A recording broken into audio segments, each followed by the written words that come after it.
ஒரு கட்சியை காப்பாற்ற வேண்டிய நெருக்கடியில் சூழ்நிலையில் கட்சி 4-5 சிதறிடும் அப்படின்றத நிலைமையில் ஒரு நிர்பந்தத்தினால கூட்டு சேர்றதாயிடுச்சு.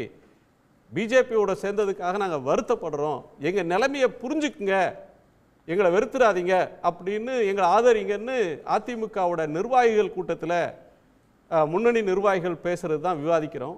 அந்த எண்ணம் ஏன் அப்படின்னு கேட்கிறப்ப பிஜேபியோட சேர்ந்தாலும் வெல்ல முடியாதுன்ற ஒன்றும், எதிர்த்து அரசியல் செஞ்சுட்டு இப்போ திடீர்னு நிலைப்பாடு மாறின ஒன்றும், ஒரு ஒவ்வாமை தொண்டர்களுக்கே இருக்கு, இப்போ போய் இதை செய்கிறாங்களே அப்படின்ற ஒன்றும் காரணம்னு திரு ஐயநாதன் சொல்கிறாங்க. உங்கள் பார்வை என்ன திரு கேசிபி?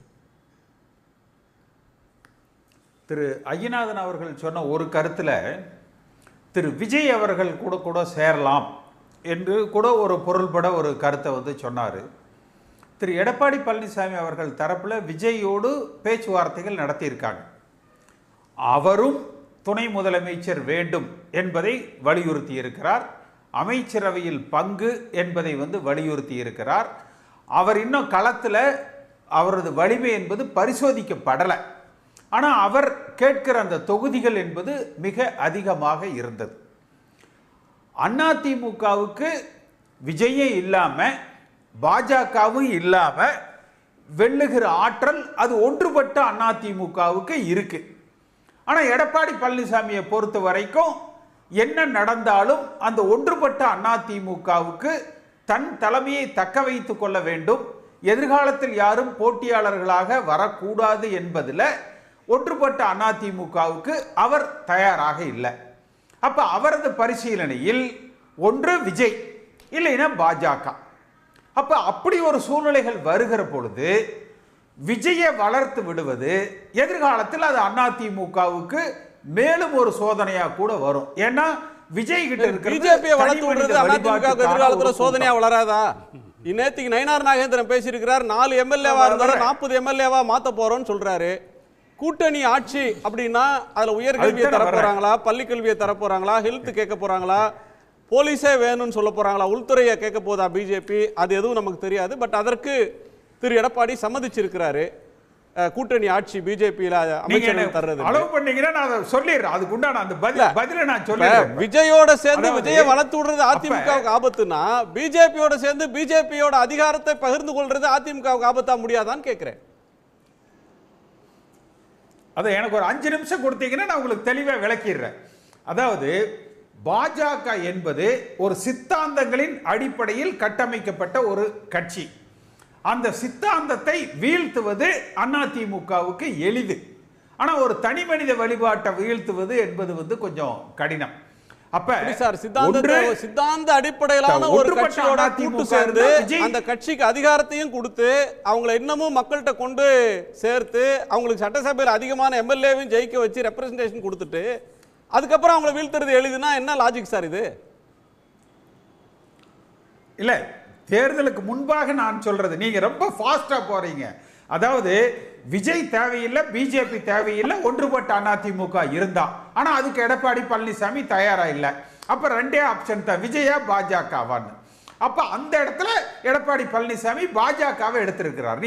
நான் இது சொல்றது ஏன் கருத்து இல்லை, எடப்பாடி பழனிசாமியோட கருத்தை சொல்றேன். ஆனா இது எங்க முரண் இன்றைக்கு உருவாகுதுன்னா, கூட்டணி அமைச்சரவை என்று திரு அமித்ஷா அவர்கள் பேசியதை எந்த அதிமுக தொண்டனும் ஏற்றுக்கொள்ள மாட்டான். எடப்பாடி பழனிசாமியோட வீட்டில் கேட்டா கூட அவங்களே ஒத்துக்க மாட்டாங்க. கூட்டணி அமைச்சரவை என்பதை ஒன்று தமிழ்நாடு ஏற்றுக்கொள்ளாது. தேசிய கட்சிகள் தமிழகத்தில் ஆளுவதை, ஆட்சியில் பங்கெடுப்பதை தமிழ்நாடு ஏற்றுக்கொள்ளாது. பாஜக போன்ற ஒரு மதவாத சித்தாந்தம் கொண்ட கட்சிகள் மறைமுகமாகவோ நேரடியாகவோ தமிழகத்தை ஆளுவதை தமிழ்நாட்டு மக்கள் ஏற்றுக்கொள்ள மாட்டார்கள். அப்ப அதிமுக தொண்டர்களை பொறுத்த வரைக்கும் நீங்க ஒரு ஊறுகாய் மாதிரி அவர்களை பயன்படுத்தி கொண்டால் கூட தவறில்லை. ஆனால் அவர்களிடத்துல அவர்களுக்கு ஆட்சியில் பங்கு என்பதை அதிமுக தொண்டர்கள் ஏற்றுக்கொள்வதற்கு தயாராக இல்லை. அதை அவர்கள் எதிர்க்கிறாங்க. ஒரு டாக்டிக்கலான ஒரு லைன் வர்றீங்க.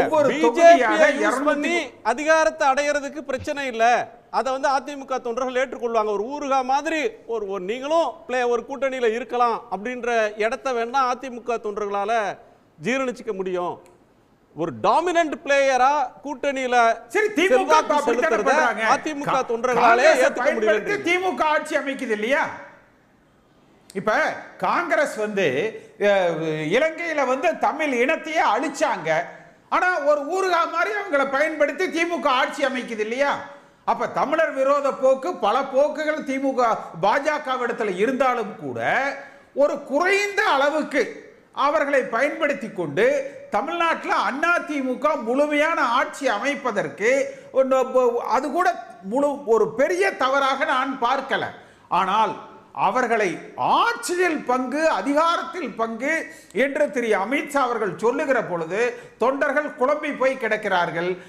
எடப்பாடி பழனிசாமி திருப்பூர்ல நீங்க சொல்றீங்க யாருக்கு யார் பயன்பட போறாங்க, யாரோட இலக்கு அடைகிறதுக்கு யார் கருவியா பயன்பட போறாங்கன்ற ஒரு கோணத்தை நீங்க சொல்றீங்க. அதிகாரத்தில் பங்குன்றத தொண்டனால ஏத்துக்கொள்ள முடியலன்றீங்க. ஆனா பேசிய நிர்வாகிகள், அதிமுக முன்னணி நிர்வாகிகள் செயல் வீரர் கூட்டத்தில் பேசுறவங்க அதிகாரத்தில் பங்குன்ற ஏரியாக்குள்ள போல அவங்க கட்சியை காப்பாத்திக்கிறதுக்கு கட்சி சுக்குநூறா போயிடுன்ற அச்சத்துல உடைச்சிருவாங்கன்னு பயந்துகிட்டு நிர்பந்தத்தினால நாங்க சேர வேண்டியது ஆயிடுச்சு, இயக்கத்தை காப்பாற்றுறதுக்காக இந்த முடிவை எடுத்திருக்கிறாங்க, எனவே அதை புரிஞ்சுக்கோங்க அப்படின்னு சொல்றாங்களே. அதை ஒரு கட்சி ஒரு கிரைசிஸ்ல இருக்கு, ஒரு கட்சியை காப்பாற்றுவதற்கான முடிவு இது நினைக்கிறாங்களா? அதனால இதை ஒரு கசப்பு மருந்தை குடிக்கிறாங்களா? அதிமுக கட்சியையோ எடப்பாடி பழனிசாமி அவர்களது தலைமையையோ திரு அமித்ஷா அவர்களோ பாரதிய ஜனதா கட்சியோ காப்பாற்ற முடியாது. அதிமுக தொண்டர்களின் நம்பிக்கையை பெற்றிருந்தால் மட்டுமே அதிமுகவுடைய தலைமையில எடப்பாடி பழனிசாமி நீடிக்க முடியும். இந்த இயக்கம் காப்பாற்றப்பட வேண்டும் என்றால் அதிமுக தொண்டர்களுக்கு இந்த இயக்கத்தின் மீது ஒரு வலுவான நம்பிக்கை இருக்கணும். அப்ப இன்றைய தேவை என்பது திரு எடப்பாடி பழனிசாமி முதல்ல தன்னுடைய நிலையை அவர் தெளிவுபடுத்தணும். என்ன பேசினார் பாஜகவோடு? நீங்க டெல்லியில பார்த்துட்டு கூட்டணி பத்தி பேசலங்கிறீங்க. அமித்ஷாவோடு நேரடியா சென்று சந்தித்து கூட்டணி குறித்து கூட்டணி அமைச்சரவையின் அறிவிப்பு வெளியில நடக்குது. எப்ப பேச்சுவார்த்தை நடத்தினீங்க?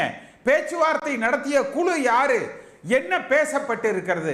எதை நீங்கள் ஏற்றுக்கொண்டிருக்கிறீர்கள்? எதை அவர்கள் வலியுறுத்தி இருக்கிறார்கள் என்பதை திரு எடப்பாடி பழனிசாமி தமிழ்நாட்டில் வாக்காளர்களுக்கு அதிமுக தொண்டர்களுக்கு தன்னுடைய நிலையை அவர் முதல்ல தெளிவுபடுத்தணும். உடனுக்குடன் செய்திகளை தெரிந்து கொள்ள சன் நியூஸ் பெல் ஐகானை கிளிக் பண்ணுங்க.